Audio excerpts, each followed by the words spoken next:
El 1 de marzo de 1948, bajo la presidencia de Juan Domingo Perón, una multitud celebró en la estación Retiro de Buenos Aires la compra y nacionalización de la red de ferrocarriles británicos. Desde aquel entonces a la actualidad, hubo marchas y contramarchas, políticas neoliberales y privatizadoras que llevaron al desguace ferroviario, y otras que han invertido para revalorizar a un transporte estratégico, dinamizador que contribuye al desarrollo de una Argentina libre y soberana. Queda claro que el tren potencia las economías regionales, conecta a los pueblos de todo el territorio nacional y es hoy por hoy uno de los medios de transporte más baratos y eficientes. Sin lugar a dudas, la política ferroviaria debe ser una política de Estado que trascienda a los gobiernos de turno. Para pensar en una soberanía sobre rieles es indispensable la inversión, el desarrollo y la modernización que estuvieron ausentes por más de 70 años.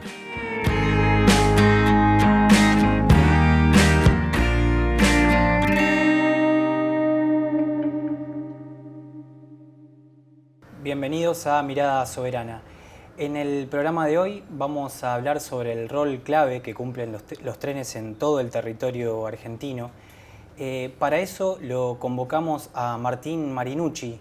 Martín es presidente de Trenes Argentinos. ¿Cómo estás, Martín? ¿Qué tal? Muchas gracias por la visita y por dejarme ser parte de tu programa. No, por favor. Martín, para empezar, ¿por qué es importante pensar a los trenes desde una perspectiva soberana? Bueno, si uno se remonta a la historia de Argentina, nació, creció, se desarrolló gracias al intercambio de mercancías a través de las vías, con una mirada muy centralista en el puerto de Buenos Aires, pero que tuvo que ver el desarrollo con ese crecimiento de la Argentina y que la posibilidad de sacar en ese momento un producto primario para exportar, luego adaptándose a los distintos momentos de la Argentina, pero entendamos que fue clave en su momento en 1948 cuando se nacionalizan los ferrocarriles y en ese momento teníamos 47.500 kilómetros de vía operativa, que eso permitió esa Argentina pujante en el primero y segundo gobierno del general Perón, que definitivamente el transporte, el derecho al transporte, el rol social que nosotros entendemos del sistema ferroviario, sin lugar a dudas, le da soberanía a los pueblos, a las localidades, a las aldeas, en los distintos rincones de la Argentina. Claro. Bueno, pensando en lo que decías, en el pasado, muy cerca está en los 90, se privatizaron los trenes y se dejaron lugares aislados. ¿Qué opinás de eso? Bueno, los 90 fue, sin lugar a duda, el ferrocidio más grande que sufrió la Argentina. Pero si uno se remonta, desde ese momento del 48, a partir del año 60 con Frondizi, donde hubo una decisión por decreto de eliminar 10.000 kilómetros de vía, y a partir de ahí siempre el sistema ferroviario fue en retroceso, con lo que significó en los 90, ¿no? En los 92, 93. Bueno, hace poquitos días tuvimos la posibilidad de recuperar un servicio que el 10 de marzo del 93 fue el último tren que salió de Mendoza y llegó a Buenos Aires. Bueno, en este caso tuvimos hace unos días el primer servicio de ese retorno de ese servicio ferroviario.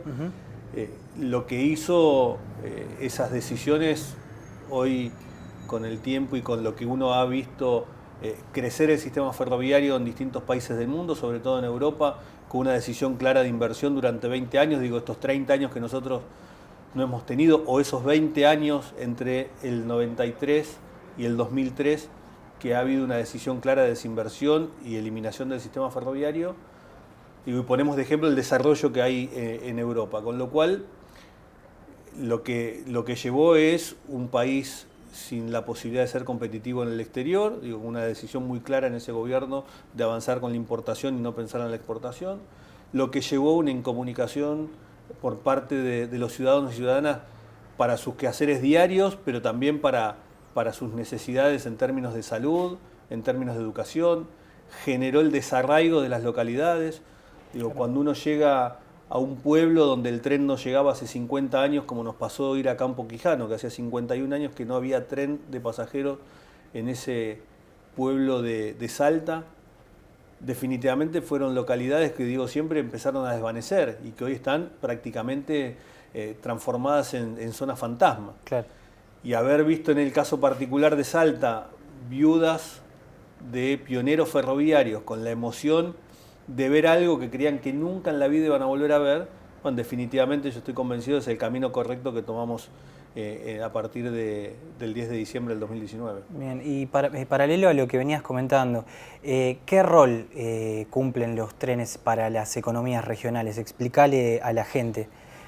Bueno, primero en términos de competitividad con respecto a otros productos, si tienen la posibilidad de ser exportado, el sistema ferroviario es mucho más económico que otro modo de transporte.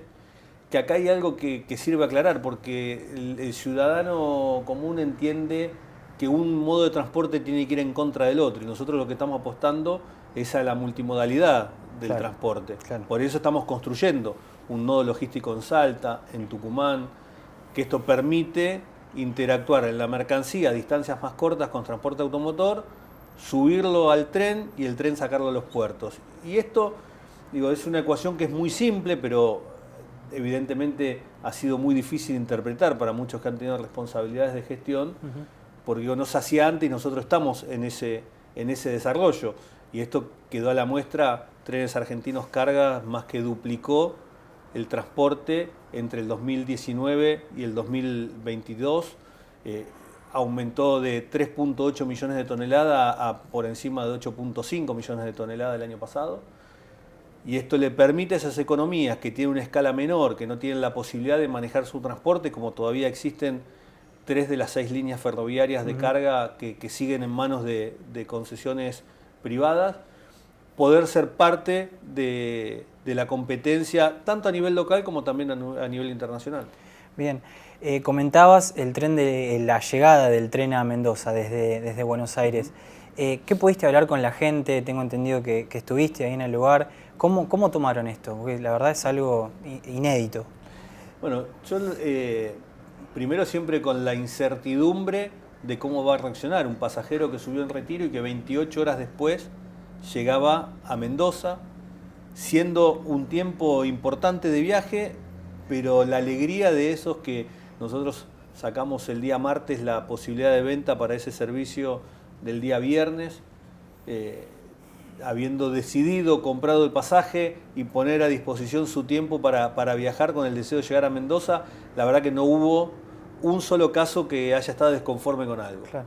Cuando uno habla en los distintos servicios de larga distancia, como es el caso de Mendoza, Justo de Araque en San Luis, o Mar del Plata, o Rosario, cuando uno ve que muchos optan ese modo de transporte por una cuestión económica, muchos por una cuestión de comodidad en función de dónde van o desde dónde salen, pero la gran mayoría coincide que lo valora por sobre otro modo de transporte, por el confort, por la previsibilidad en el tiempo, por la calidez humana del personal ferroviario, por la comodidad de estar en su propio asiento, pero tener un dispenser de agua fría, agua caliente en cada uno de los coches, la comodidad de ir a un coche comedor, en algunos servicios, como en el caso de Mendoza, la posibilidad de ir en un camarote. Bueno, esos son, sin duda, factores positivos que hace que aquellos que viajan a distintos destinos que coinciden con los que tenemos nosotros servicios, elijan como prioridad viajar en tren, aún llevando mayor cantidad de tiempo en su viaje. Claro. Bueno, ya es un hecho que llegan un fin de semana largo, las mismas vacaciones de verano, invierno, y los pasajes de tren se agotan. Exacto. Por completo. ¿Cómo lo evalúas esto? ¿Cómo lo evalúan ustedes? Bueno, primero creo que tiene que ver con esto que decía. Cuando yo llego a la gestión, para poner o seguir poniendo el ejemplo del tren de la línea San Martín que llegamos a Mendoza ahora, sí. Había un servicio semanal a Junín, nada más en esa línea.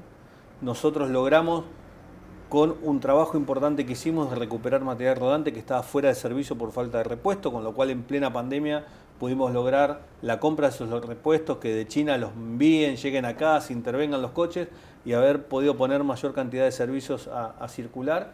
Nos llevó a tener un servicio diario a Junín. Hoy va y viene un tren todos los días a Junín. Paralelamente construyendo un pedraplén en la laguna La Picasa, que era lo que impedía poder circular trenes hacia la zona de Santa Fe. Sí. Bueno, terminamos esa obra, llegamos a Rufino en la provincia de Santa Fe, seguimos trabajando, no como una cuestión de que, bueno, ya que estamos, avanzamos. Nosotros el primer día dijimos queremos volver a unir Buenos Aires con Mendoza, pero no pensando solamente en aquellos que vivimos en Buenos Aires o en aquellos que viven en Mendoza, sino que tengan la posibilidad estas provincias de estar interconectadas con el sistema ferroviario. Llegamos a Santa Fe, luego el segundo paso fue llegar a Córdoba y a San Luis, que hacía 30 años que el tren no llegaba justo a Darac, con lo cual de Rufino hoy vamos a Vicuña Maquena, a Levalle, a La Bulache y llegamos a Justo a Darac en la provincia de San Luis, y ahora pudimos cumplir con ese compromiso que habíamos asumido, que es llegar con el tren a Mendoza, que permite parar en otra localidad de San Luis, que parar en 2 localidades de Mendoza, en Palmira y en San Martín. Y bueno, así como cada una de las líneas. Hoy estuve visitando, y por ahí te corro de tema, pero la obra que estamos haciendo en el ingreso de los trenes a Retiro, que hacía 116 años que no tiene intervención integral, digamos, desde que se construyó, no ha habido una intervención en la infraestructura ferroviaria, por eso aquellos usuarios del Mitre tenían claro que cuando estaban llegando con el tren tardaban 12 minutos entre la autopista Ilia y el ingreso a Retiro. Bueno, esa obra que estamos próximos a inaugurar, 4 de los 8 andenes que tiene la estación terminal de Retiro, con tecnología realmente que la están usando. Ahora empezaron a usarlo en Europa, que tiene que ver con el armado en los ingresos de la vía sobre placa, con sistema de señalamiento nuevo, con sistema de amortiguadores nuevos, todo el control y los aparatos de vía, lo que hace que los trenes puedan cruzarse unos de otros, claro, todo con una tecnología de última generación. Bueno, eso va a permitir que los usuarios del tren Mitre puedan viajar más rápido, más seguro y puedan tener mayor disposición de frecuencias. Claro. Me imagino que todos estos laburos que bueno, están haciendo también lleva el tiempo de la relocalización de la gente que, más que nada, es en el interior, en las provincias, ¿no?, donde va el tren. Relocalizar esas familias lleva un tiempo, lleva un... Bueno, entiendo que lo planteás de que el abandono que ha habido de casi 30.000 kilómetros de vía, sí, muchos han decidido realizar sus viviendas sobre la traza. Bueno, eso es fundamental, el trabajo tanto con las distintas provincias como sobre todo con los municipios o las distintas localidades en donde tenemos que hacer pasar el tren, y que siempre ha habido un compromiso, muchos casos de estaciones ocupadas o por ex ferroviarios o por vecinos de distintas localidades, ellos planteando el compromiso de vivir hasta ahí hasta que el tren vuelva. Claro. El tren volvió después de 15, 20 años y ellos fueron los que garantizaron que ese tren pueda volver porque son los que conservaron la infraestructura ferroviaria. Y eso, cada vez que viene un grupo de ferroaficionados, asociaciones de defensa del tren, digo, para mí es a quienes más hay que agradecerle, a ellos, a los ferroviarios que han sufrido tanto en los 90 como entre el 2016 y el 2019, el desprecio por este modo de transporte. Bueno, en 2016 Vidal con Ferrobaires suspendió todo lo que es el tren, lo levantó. ¿Cómo evaluás la política ferroviaria del gobierno anterior? Bueno, definitivamente una decisión de cerrar una empresa, de eliminar ramales ferroviarios, de haber anulado licitaciones de compra de repuestos para el mantenimiento de los trenes que habían llegado entre el 2013 y 2015, digo, anulado, no se llegó con el proceso, anulado la compra de los repuestos para el mantenimiento, y después escuchar declaraciones de distintos funcionarios como hablar de que el tren es hablar del caballo y la carreta. Hablas de Javier Iguacel. Exactamente. Digo, cuando uno escucha eso, definitivamente es lógico con las acciones que han tomado. Con lo cual, pensaba, por eso me quedé, digo, apenas llego a la gestión, viene un intendente de una localidad pidiendo el regreso del tren a su localidad, que hacía poco que el tren había dejado de correr, que es el tren entre Guido y Pinamar. Y yo le pregunté, pero naturalmente, digo, pero tuviste 4 años un gobierno que vos sos parte de ese mismo espacio político, ¿cómo no lograste que el tren vuelva? Y él me contestó, el ministro me fue muy sincero y me dijo, la conectividad tiene que ser por aire, no por vía.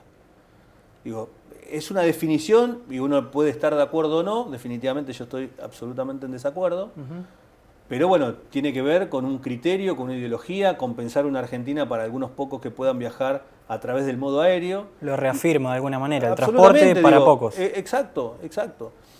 Entonces, bueno, él solicitando y hoy siendo un defensor de ese tren y de los espacios ferroviarios, pero así en cada una de las localidades del interior. Claro. Yo cuando fuimos a empezar a explorar la posibilidad de un tren de cercanía a Rosario, entre Rosario y Cañada de Gómez, los 8 intendentes que están entre medio de esas 2 estaciones cabeceras de ese tren de cercanía, desconocía en lo personal de algunos de qué espacio político eran, pero estaban todos.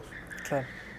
Por eso yo creo que hoy hemos por lo menos iniciado un proceso que definitivamente quien siga con la gestión a partir del 10 de diciembre en Trenes Argentinos, en el Ministerio de Transporte o en el Ejecutivo Nacional, digo, inexorablemente va a tener que continuar con esta política de Estado. Digo, ya dejó de ser un plan, un programa de un presidente de trenes, de un ministro, sino que tiene que ver porque ya hoy hay una demanda social en cada una de las localidades donde hay una vía, donde hay una estación abandonada, que piden la vuelta del tren. Viste que en Argentina cuesta mantener políticas a largo plazo. Se hacen 4 años, 8 años las cosas bien y después vienen gobiernos que hacen todo lo contrario. Sí. ¿Crees que la política ferroviaria es para mantenerla a largo plazo? Yo estoy convencido, si no la verdad que me dolería mucho porque lo que estamos invirtiendo en términos de recursos económicos y también de sacrificio humano sería en vano. Ahora, el ejemplo más claro de que creo que vamos en ese camino, cuando hicimos la marcha blanca en el tren a Mendoza, que estuvo el presidente, que estuvo el ministro de Economía, participó el gobernador de Mendoza, quien había sido un crítico, al igual que el diputado nacional de Marchi, diciendo que le mentíamos a la gente y que el tren nunca iba a llegar. Mirá. Participó de ese acto entendiendo que lo que tenía que estar ahí representando es al pueblo mendocino que cree en él y que lo ha votado para gobernar, pero que él no podía estar ajeno a una política que definitivamente es beneficiosa para los mendocinos. Tal cual. Entonces tuvo que estar. Por más que luego siguieron las críticas, pero realmente yo apuesto, sobre todo, ni hablar del ferroviario, pero sobre todo a los ciudadanos que son los que tienen que tener garantizado ese derecho de transporte público ferroviario. Te llevo un poco a la política actual. Hay un candidato a presidente que en su programa de gobierno tiene la intención de privatizar lo que son los trenes. ¿Qué pensás sobre ese tema? No, yo estoy convencido, como lo es Aerolíneas, como es la gran mayoría del sistema ferroviario. Yo desde el inicio de la gestión planteé que también las concesiones de carga tienen que pasar la administración de la infraestructura, porque cuando uno ve en la historia desde el año 92 a la actualidad, a qué velocidad corrían los trenes de carga cuando se dieron esas concesiones y a qué velocidad corren hoy, digo, no hay que ser científico ni ingeniero para interpretar que lo que ha habido ahí, una decisión clara de quienes administran esas empresas de no invertir en la infraestructura para que el tren siga circulando a la velocidad adecuada. Claro. Con lo cual yo vengo planteándolo tanto en términos de transporte de carga como también de las líneas de pasajeros que tenemos acá en el área metropolitana, 2 líneas que están administradas por privados, que la infraestructura tiene que estar bajo la responsabilidad del Estado Nacional, que la administración puede ser por un tercero, pero también con las condiciones que tiene que hacer cumplir el Estado. Claro. Bueno, ahí se avanzó con un acceso abierto, hoy está prorrogada las concesiones todavía en manos de los privados, pero creo que es un paso que se ha dado muy importante para poder desde el Estado tener la administración plena de toda la infraestructura del transporte. Definitivamente quienes apuestan a eso,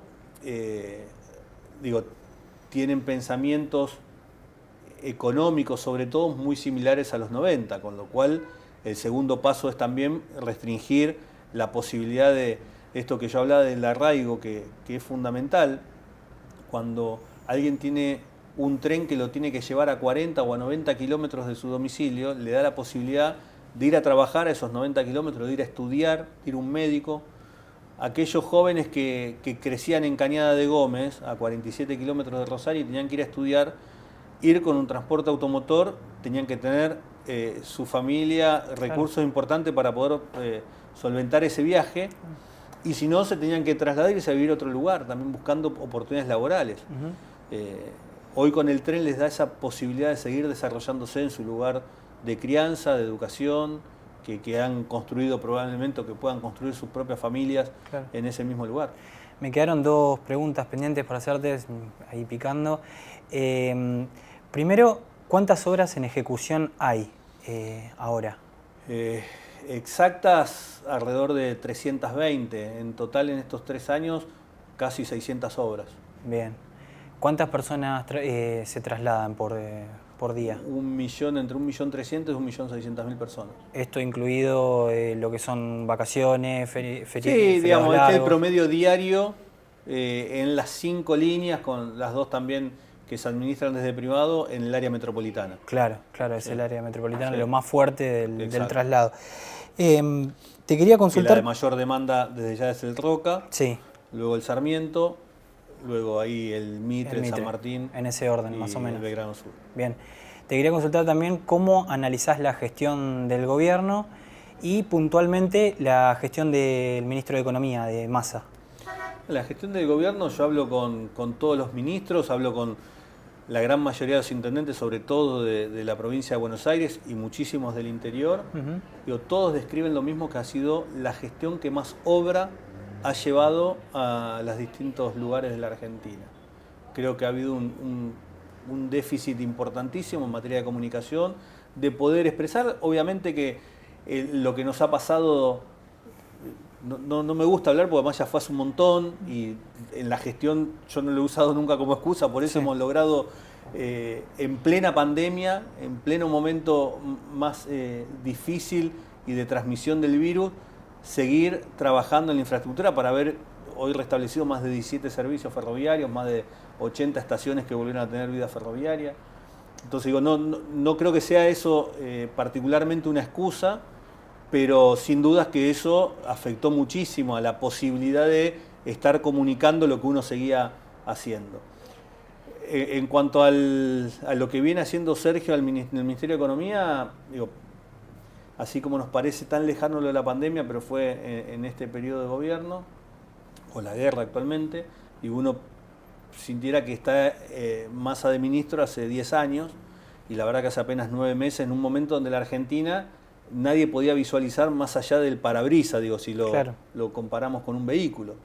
Digo, definitivamente sentíamos que en cualquier momento nos estrellábamos contra una pared, y estoy convencido que llevó por lo menos una estabilidad en términos de sensación de la sociedad y de posibilidad de empezar a planificar, con una consecuencia luego muy grave que tuvo que ver la sequía, y que eso llevó a lo que estamos viviendo, un proceso de aceleración de precios que, digo, todo es contrafáctico, ¿no? Pero digo, si no se estuviesen tomado las medidas que estamos tomando en el gobierno, que está tomando el Ministerio de Economía, sin duda que estaríamos en una situación mucho peor. Digo, a mí me tocó el año pasado estar en España, en una reunión con Renfe, con Trenes de España, y ellos hablaban de que habían casi triplicado el nivel inflacionario debido a las consecuencias de la guerra.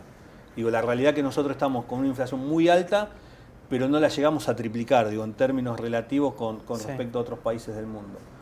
Ahora, nadie puede desconocer el trabajo que viene haciendo, el esfuerzo, y que sigue generando, primero, sosteniendo las paritarias, en el caso de los ferroviarios, peleándole a ese aumento de precios de manera constante, digo, con paritarias el año pasado del 98%, este año, en este cuatrimestre, por encima del 37%, con lo cual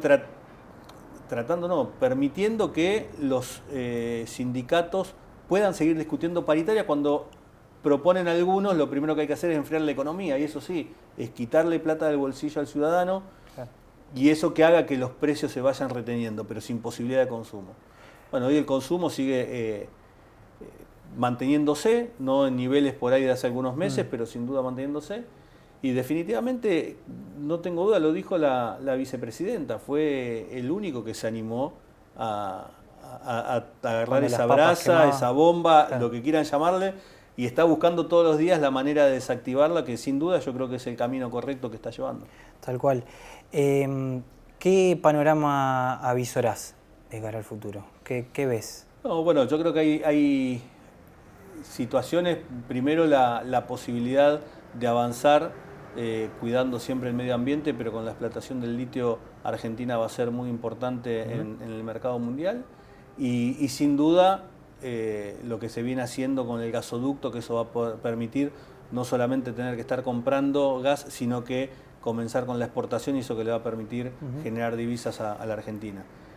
Que además, con lo que venimos desarrollando en el sistema ferroviario y con lo que tenemos planificado para los próximos 4 años, va a permitir también que el sistema ferroviario, como decía, complementando con el resto de los modos de transporte, el automotor, el aéreo y el marítimo, la posibilidad de ser más competitivos en el mundo y que definitivamente es lo que tenemos que hacer para invertir los resultados de la balanza comercial, logrando mayor exportación, y la única manera de lograr mayor exportación siendo más competitivo en términos de tarifas. Parte de este viaje de Massa a China, ¿tiene algún impacto en lo que son los trenes? ¿Hay algo dedicado a eso? Fundamental. Hay 3 temas que fueron de motivos de reuniones específicas.